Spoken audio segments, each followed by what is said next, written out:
Hey guys, Caroline, career and leadership coach here. And today I want to talk about interviewing because I hear this all the time. People struggling to interview and they struggle to really articulate themselves in an interview. Now, first of all, I want to start off by saying there are three key reasons why people don't get the job. Now, there are plenty more, but three main ones. And first of all is because people don't, the interviewer is not in the right mindset. So they are thinking about something else. So they have their eyes set already on a certain candidate. They just had a discussion with their CEO and they're just not really into the interview or anything else. So that's the first reason. So the mindset of the interviewer. Second reason is that you don't fit into the culture. Now, this is an important one because that is outside your control. And if you try to fake it, then you will see that you will be in a situation where you are joining a company where you don't fit the culture. And there will be a disalignment between what they truly value and where they want to take it and what you want in your career. And then you have the third thing. Now, the third one is the one that you control the most. And that is your ability to give the confidence that you can do the job. Now, what do I mean by this? So many people give away control in the interview. They just watch and learn the interview questions like as they come. But there is a difference between taking ownership and control in the interview, that you are in control of what you say and how you want to be perceived in the interview, so that you give the confidence to overperform, to perform whatever you want to give as an impression to the interviewer. So those are the three things. So that is, first of all, their mindset. It's out of your control. Secondly, it's a cultural fit. It is what it is. And then thirdly, that is completely in your control. That is the confidence that you give to the interviewer that you not only can do the job, but that you can overperform in the job. Now, how do you do that? And there are a couple of ways you can look at interviews and to make sure you improve your interviewing, because interviewing is a skill. And a skill you can learn, and you learn something by practice. And that's what I do with my clients. It's one important thing of interviewing is to have mock interviews, to be able to perform, to do an interview, how you would actually do that. Because here is the problem. We don't often get real feedback from our interviews, do we? So when you actually want to improve your interview skills and nobody is giving you feedback or real feedback that's valuable and that you can actually change your interview skills or techniques, then you're kind of stuck. So the point is that interviewing, you have to learn, and to learn something, you have to practice. So there are a couple of things on how you can make sure you give the right confidence in the interview. First of all is know the nature of the interview.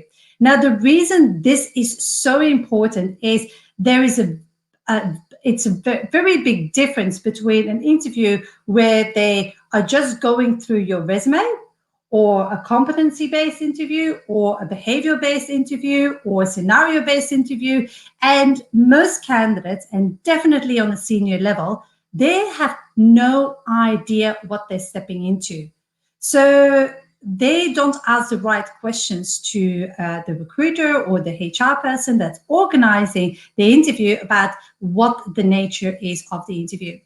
And here's a big pitfall that I see people, or a big mistake that I see people make, is they think it's an informal interview, it's casual. Now, don't be fooled.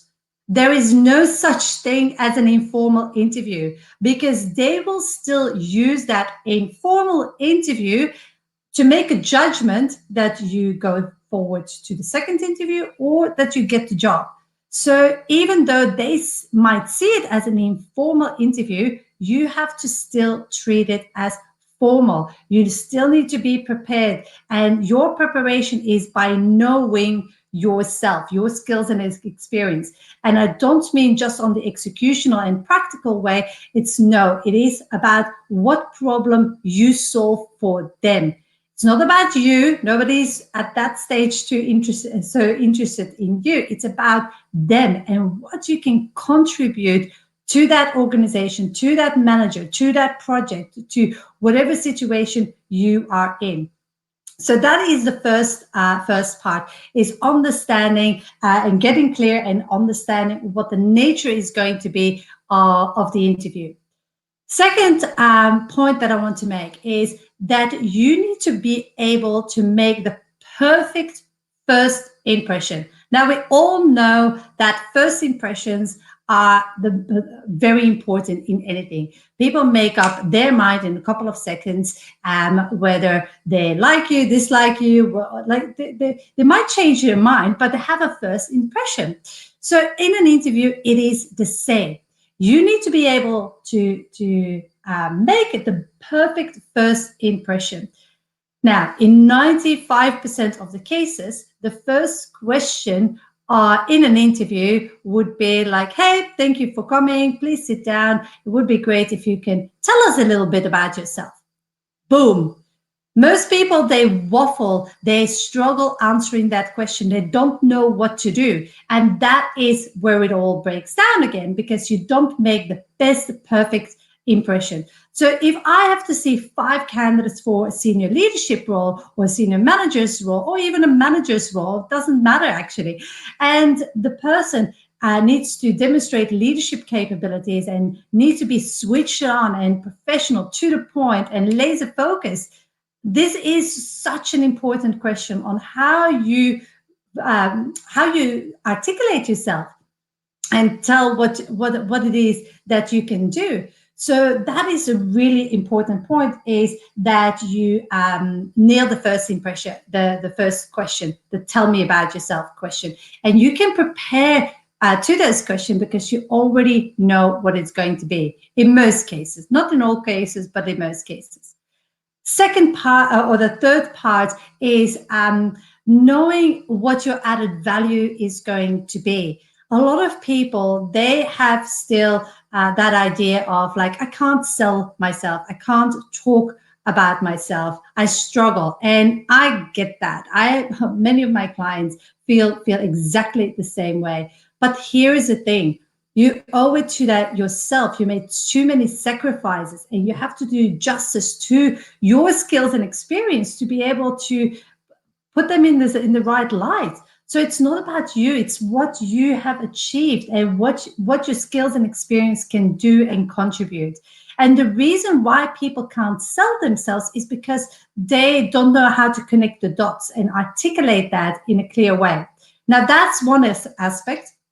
Another aspect of that is also that people assume their own abilities. They often say to me, or my clients often say to me, oh, Caroline, everybody will do that. That's why I get paid to do.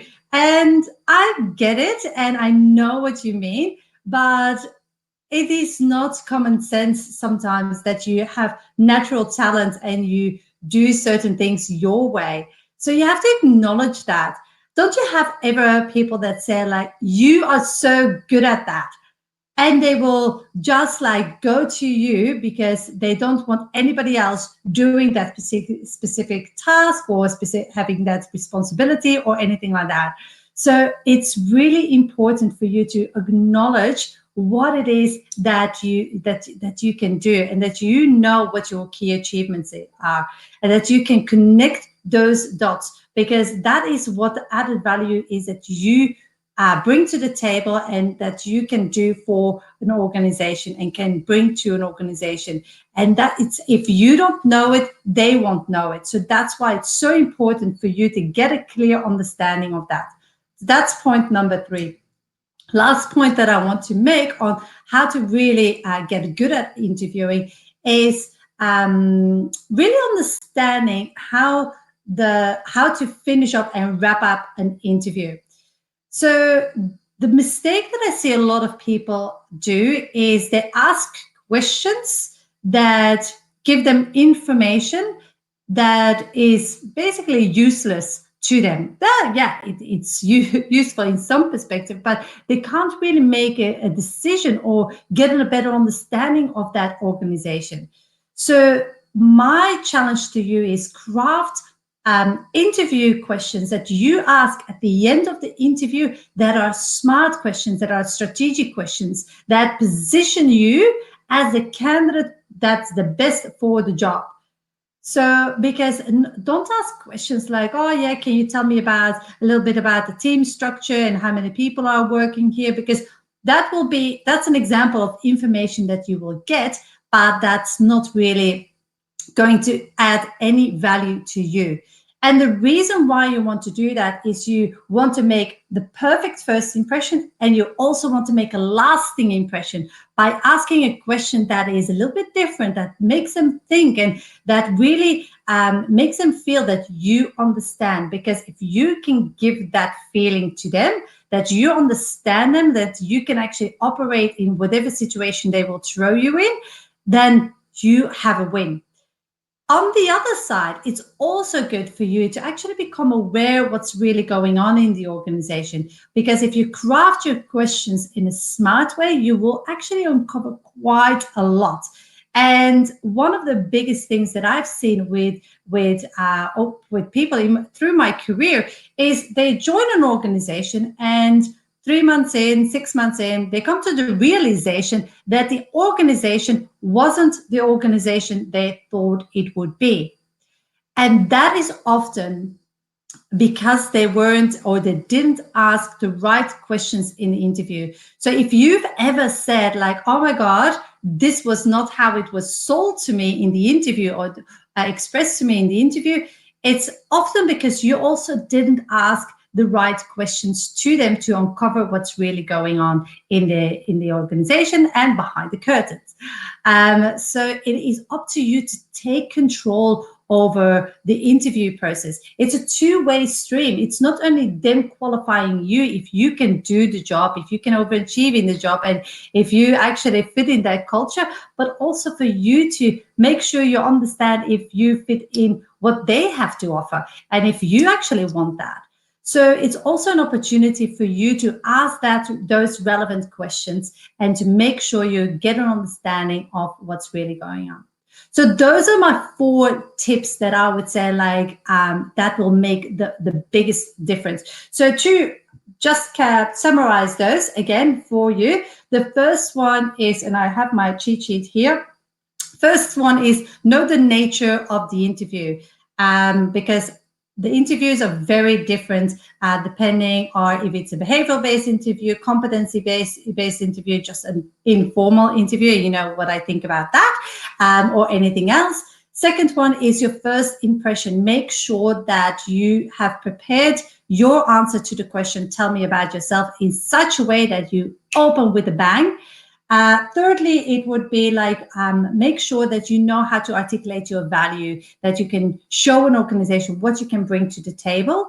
And then fourthly is make sure that you have a lasting impression, that your last questions to them are meaningful and making a real difference. So those are my four tips on how to take control over the interview, because you can actually navigate the interview process and influence it in such a way that you can position yourself as a really, really good candidate. And it's totally in your control how you manage that process.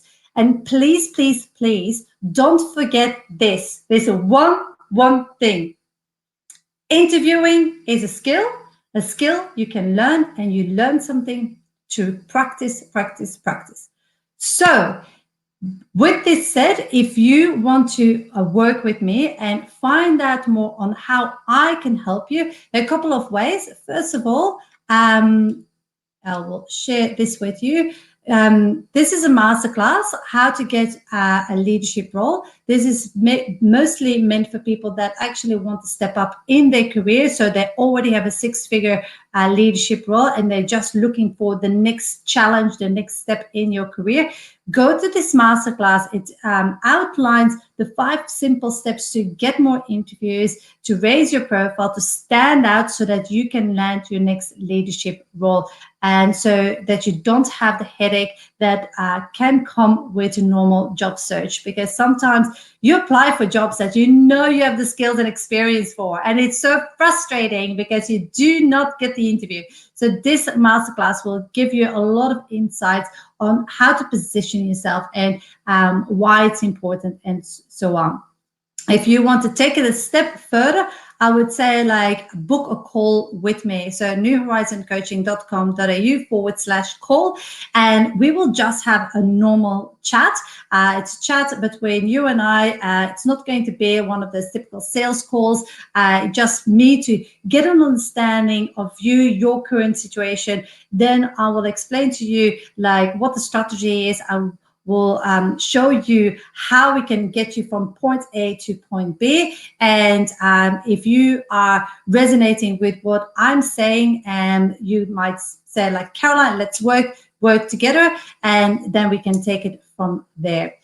If you watch this video or this recording or this live and we are not connected yet, please connect with me on LinkedIn. I'm all about networking and connecting with people and helping people hear my message. And more people that I have in my network, the more people I can reach. So connect with me. And if you know anybody that needs to hear this message, share this live stream with them so that I can help them with my message also. And if you have, lastly, my God, there's a lot of things, isn't it? If you have anything that you want me to discuss, a lot of people are sending in requests about lives, topics that they actually said, like, I'm keen to hear your point of view on that. If you have anything that you want to ask me or want me to do a live stream on, put it in the comments, private message me, and I will happily make a live stream about it and talk through what my point of view is. So I hope this helped, and I will see you in the next live. See ya. Bye.